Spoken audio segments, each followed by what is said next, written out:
At 6:14 in the morning, I was lying flat on my back underneath a commercial water heater in the basement, flashlight clenched between my teeth, tightening a corroded fitting that had been slowly leaking for 3 days because nobody else in that building even knew the water heater existed, let alone where it lived or what happened when it failed. 4 hours later, I was sitting in a conference room being told my position had been eliminated. 19 years gone between the time I fixed their plumbing and the time they fixed their org chart. The HR coordinator slid a manila envelope across the table. Inside was a severance agreement, 4 months of pay, a confidentiality clause, and my name spelled wrong on every single page. 19 years, and they couldn't get the spelling right. "We'll need your badge and all building keys returned before you leave today," she said. Pleasant voice, practiced sympathy, like she'd rehearsed this in the mirror that morning. I unclipped the carabiner from my belt loop. 19 keys, every single one labeled in my handwriting, every single one a piece of that building's nervous system that only I understood. I placed them on the table one at a time, slowly, let each one click against the wood like a period at the end of a sentence. "You sure about this?" I asked, not angry, genuinely curious. The operations director sitting beside her, a man named Garrett Nolan, who'd been with the company for exactly 11 weeks, gave me that polished, empty smile. "It's nothing personal, Ren, just organizational evolution."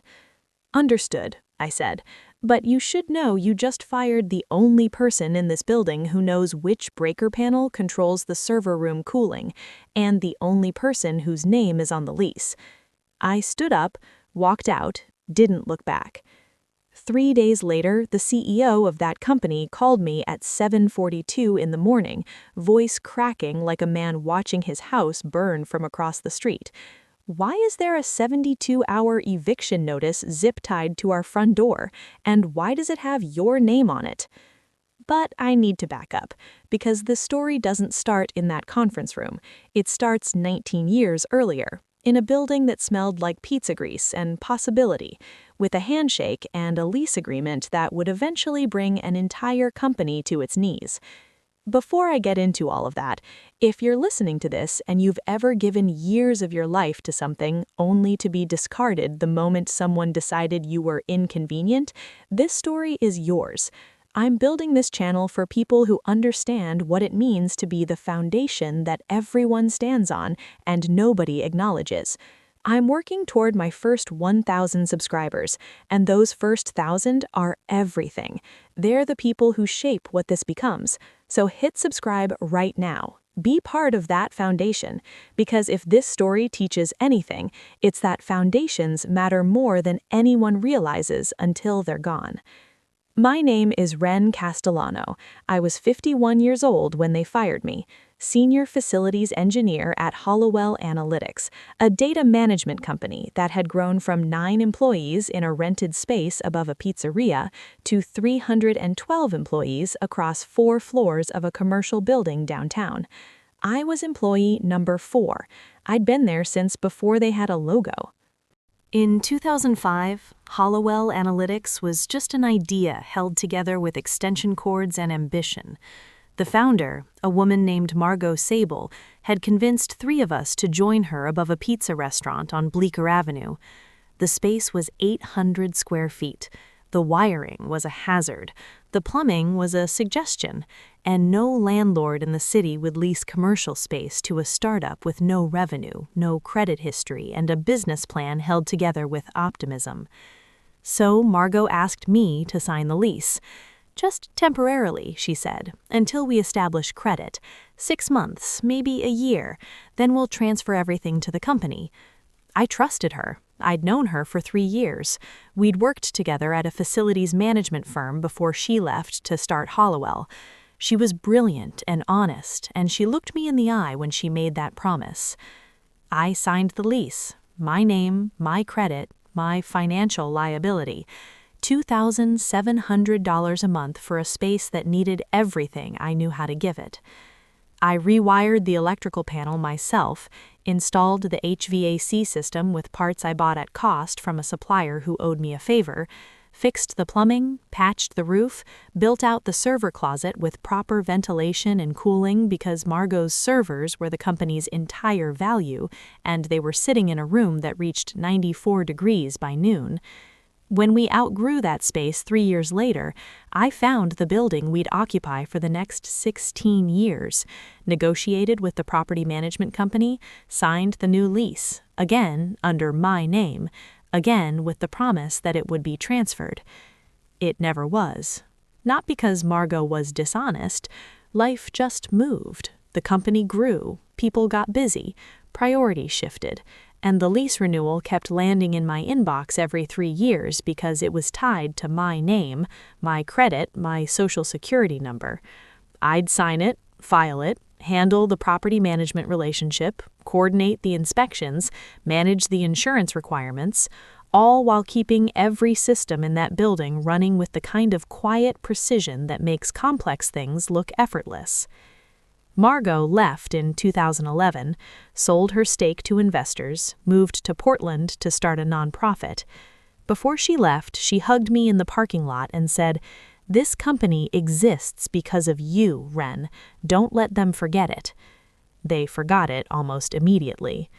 The investors brought in new leadership, new priorities, new executives who walked past me in the hallway without knowing my name, but expected the lights to work, the elevators to function, the temperature to hold steady, the parking structure gate to open, the loading dock drainage to flow, and the backup generators to kick on within 4 seconds of a power failure, because I'd calibrated them personally.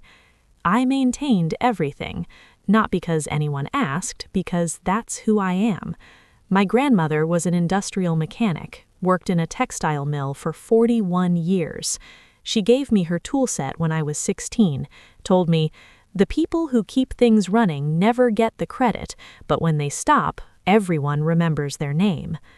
I kept her tools in my work van, used them every day, and for 19 years I kept that building alive, like it was a living thing that breathed through ductwork and pumped blood through copper pipes. Garrett Nolan arrived in August like a weather system nobody asked for. New operations director, hired from outside the company, young, polished, the kind of man who said synergy without irony and right-sizing without flinching. His first week, he toured the building with a clipboard, making notes about operational inefficiencies. He spent 45 minutes in my facilities office asking questions about headcount and budget allocation, never once asked how the building's systems actually worked. His second week, he eliminated the night security contract I'd maintained for 12 years, replaced it with a keypad system that crashed twice in its first month. His third week, he sent an email to the entire company announcing a new operational excellence initiative that included consolidating maintenance services under an external vendor. The email mentioned that certain in-house roles would be evaluated for continued relevance. I read that email at 5:47 in the morning while replacing a failed capacitor in the building's air handling unit. The irony was so thick I could taste metal. By week 9, Garrett had decided I was a line item, not a person, in expense to be optimized, a legacy role from a previous era that didn't align with the company's forward-looking operational strategy. The conversation in the conference room was brief, 11 minutes.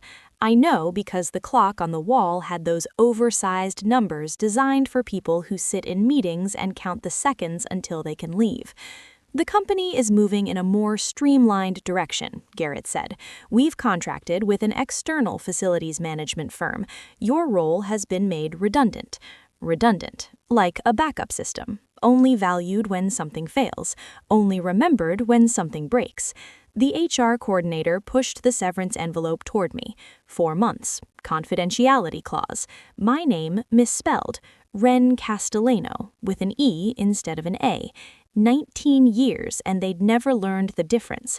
I placed my keys on the table. 19 of them, each one a small piece of my life I'd embedded in that building. "You should know," I said as I stood, "that my name is on the building lease. Has been since 2005. Garrett blinked. The HR coordinator's pen stopped moving. "The lease?" Garrett repeated. "The lease, the one that keeps the company legally occupying this address. It's in my name. Has been since 19 years. Every renewal, every amendment, every insurance requirement, all tied to me." I picked up the severance envelope. "You might want to look into that." Then I walked out into the September morning air and sat in my van for 20 minutes with my grandmother's toolbox on the passenger seat and my hands steady on the steering wheel. I wasn't shaking, I wasn't crying, I was thinking, and what I was thinking had very sharp edges. I drove straight to my niece Talia's office. She was a real estate attorney. Smart. Methodical. The kind of lawyer who read footnotes for fun and found leverage where other people saw dead ends. I placed the lease folder on her desk. The original agreement from 2005. 6 amendments. Every renewal. Every piece of correspondence with the property management company. All of it maintained with the same precision I'd brought to every system I'd ever maintained. "They fired me this morning," I said, "and I need you to tell me what I'm looking at here." Talia spent 2 hours going through every page. When she finished, she leaned back in her chair and took off her glasses with the careful slowness of someone who's just found something significant. "Ren, did they ever transfer this lease to the company?" "No." "Did they ever sign a sublease agreement with you?" "No." "Did they compensate you for the financial liability you've been carrying?" "Not once." "Do you know what the current renewal status is?" I opened my personal calendar on my phone. The lease renewal deadline had been September 1st, 13 days ago. For 19 years, I'd handled every renewal, filed the paperwork, communicated with property management, ensured continuity. This year, for the first time, I hadn't done any of it because I'd been fired 8 days after the deadline passed, and nobody else at that company even knew the deadline existed. Talia stared at the date, then at me. They missed the renewal. They didn't know there was a renewal to miss. Under the current lease terms, if the renewal period lapses without written notice, the tenancy converts to month. Either party can terminate with 45 days written notice. She pulled out a legal pad. "Ren, you are the leaseholder. You have been the sole leaseholder for 19 years. They've been occupying your space without a sublease agreement, without compensating you for the liability, and they just terminated your employment while still depending on your legal relationship with this building. So what are my options?" She picked up her pen.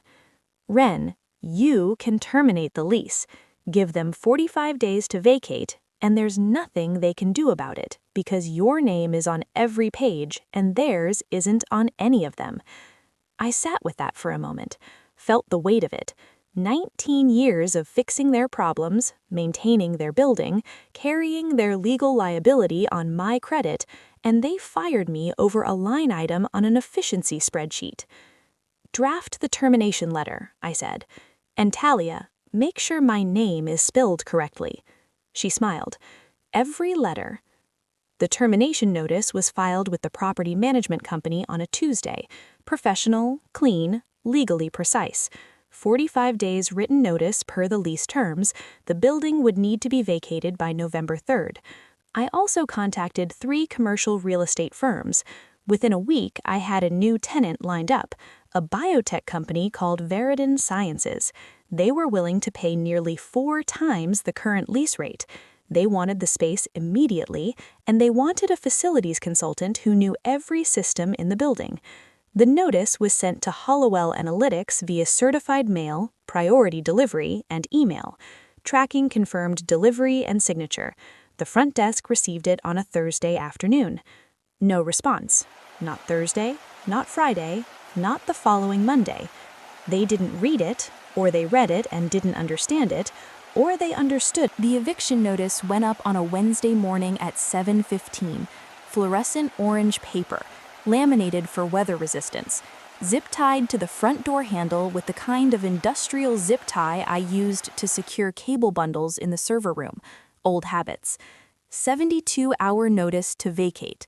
Legal language, court stamp. My name as plaintiff, spelled correctly in bold type at the top. I wasn't there to see it, but I heard about it. My former colleague Iris from the accounting department called me at 8:32. Ren, there's a bright orange notice on the front door, and Garrett is having some kind of episode in the lobby. What is happening? I'd check with your legal team, I said. I'm not an employee anymore. By 9:15, the CEO had been called, Connor Whitfield. He'd been with the company for 6 years, and in that entire time had never once asked me a single question about how the building operated. Now he was standing in the lobby reading an eviction notice with my name on it, his face cycling through confusion, denial, anger, and something that looked a lot like fear. His call came at 9:47. Ren, what is this? You can't evict us from our own building. It's not your building, Connor. It's mine. My name has been on the lease since 2005. Every renewal, every amendment. Check your records. Actually, check my records because yours apparently don't exist. You can't. I gave proper legal notice. 45 days, certified mail. Your front desk signed for it 11 days ago. Nobody responded. Now the property management company has initiated formal proceedings. We'll fight this. With what grounds? You don't have a sublease, you don't have a transfer agreement, you've been occupying space leased in my name for 19 years without legal documentation. Your own legal team will tell you the same thing mine told me. Long silence, heavy breathing. What do you want? I wanted to be treated with respect after 19 years of keeping your company physically operational. But you chose organizational evolution. So now I want what the lease entitles me to. 45 days. The clock started 11 days ago. You have 34 days to vacate. He hung up. I made myself a cup of coffee and sat on my porch listening to the morning birds. First time I'd heard them on a weekday in 19 years.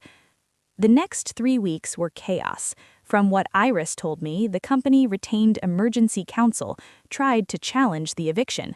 Their own attorneys reviewed the lease and told them what Talia had already told me. The documentation was unassailable.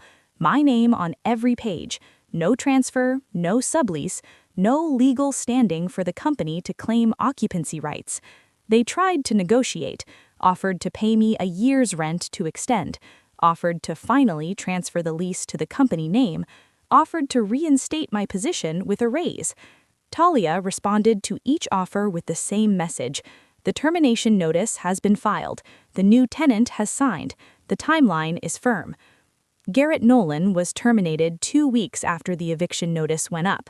Not because the company suddenly valued me, because the board discovered that in his 11 weeks of operational excellence, he'd eliminated the one person who held the legal key to their entire physical existence, without ever checking who was on the lease. The CEO followed a month later, not directly because of the eviction, but because the chaos exposed other problems.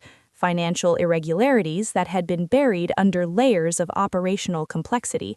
Lease payments the company had been deducting as business expenses, even though the lease was in my name. Tax implications that made the company's attorneys turn very pale very quickly. Moving day was a Tuesday in early November. I drove past the building at 4 in the afternoon, not to gloat, to witness. A moving truck sat at the loading dock.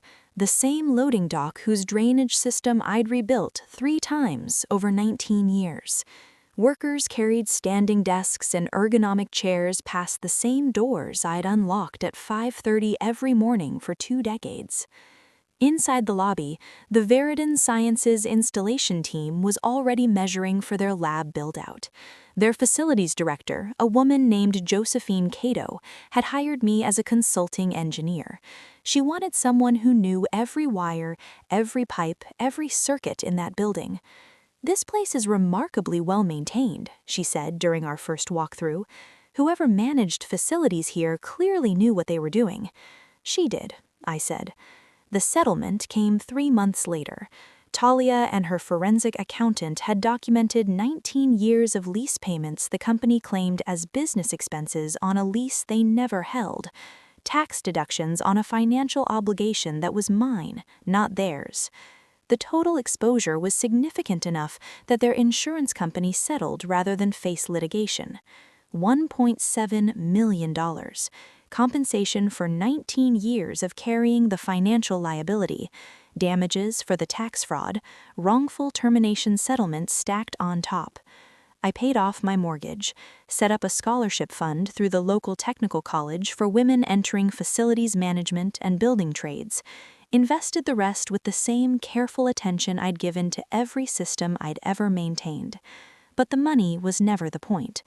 The point was standing in my garage workshop 6 months later, looking at the wall where I'd hung that original key from 2005, the first key to the first space above the pizzeria.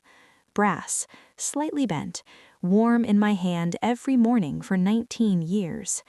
Next to it hung a framed photo of my grandmother in her mill coveralls. Her toolbox sat on my workbench, opened, ready. The same tools she'd given me at 16, the same tools I'd used every single day of my career. Below the photo, I'd pinned an email, printed it out and mounted it in a simple frame, from a 26-year-old woman named Dominique who'd attended a trades conference where I'd been invited to speak about my experience. She'd written to tell me that after hearing my story, she'd left a company that had been underpaying her for 3 years and started her own electrical contracting business. "You gave me permission to believe my skills had value," she wrote, "that I wasn't just a set of hands, I was the whole foundation." That email meant more than the settlement, more than the eviction, more than watching Connor Whitfield's face when he realized the building he'd been running a company from for 6 years belonged to someone he'd never bothered to learn the name of. Cooper, one of the facilities techs who'd worked under me, resigned the week after I was fired, called me from the parking lot, said he couldn't work for people who'd throw away 2 decades of institutional knowledge for a line-item savings. He started his own maintenance company. I consulted for him, helped him build it into something solid and sustainable. 2 years later, he had 12 employees and contracts with 8 commercial buildings. I work 3 days a week now, consult for Veridan Sciences and 2 other buildings downtown, set my own hours, choose my own projects. My phone rings with opportunities from people who've heard what I can do, people who understand that the person who knows where every pipe runs and every wire connects isn't a cost center. They're the reason everything else functions. Last month, I ran into Margot Sable at a hardware store.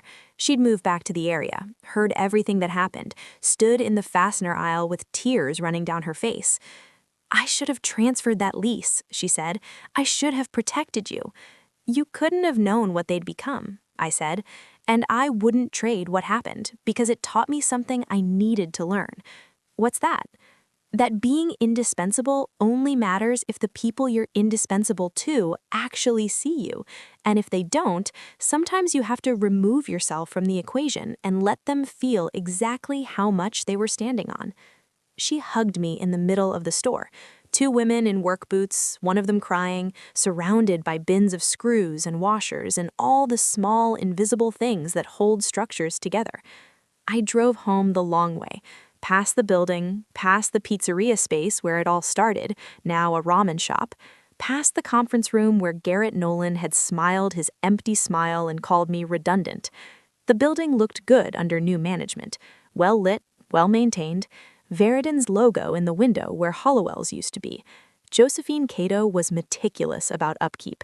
She understood what I'd always known, that buildings are living things. They breathe through ductwork, they circulate through plumbing, they think through wiring, and they remember the people who cared for them. I pulled into my driveway, walked into my workshop, ran my hand across my grandmother's toolbox. "We did all right," I said to the room, to her photo, to the key on the wall, to every version of myself that had shown up at 5:30 in the morning for 19 years and kept the lights on for people who never thought to wonder who was flipping the switch. They called me redundant. I was foundational. They wanted my keys. I gave them every single one. Then I used the one they didn't know about, the one with my name on the lease, the one that held the whole building together. And when I turned that key, everything they'd built on top of me came down. Not because I wanted destruction, because foundations aren't optional, and the people who maintain them aren't disposable. Competence doesn't retire. It doesn't become redundant. It just stops working for people who don't deserve it and starts building something better. That key still hangs on my wall, not as a trophy, as a reminder that the most important things in any structure are the ones you can't see: the wiring behind the walls, the pipes under the floors, the person who shows up before dawn and keeps it all running. They forgot that. I made sure they'd remember. If this story resonated with you, if you've ever been the invisible foundation holding something together while others build their success on top of your work, remember this: your value doesn't disappear because someone fails to see it. It just waits, and when the moment comes, it speaks louder than anything they ever said about you. I share stories like this every day, real people who discovered that being underestimated is temporary, but being irreplaceable is permanent. Hit subscribe, drop a comment about a time someone learned your worth the hard way, and I'll see you in the next one.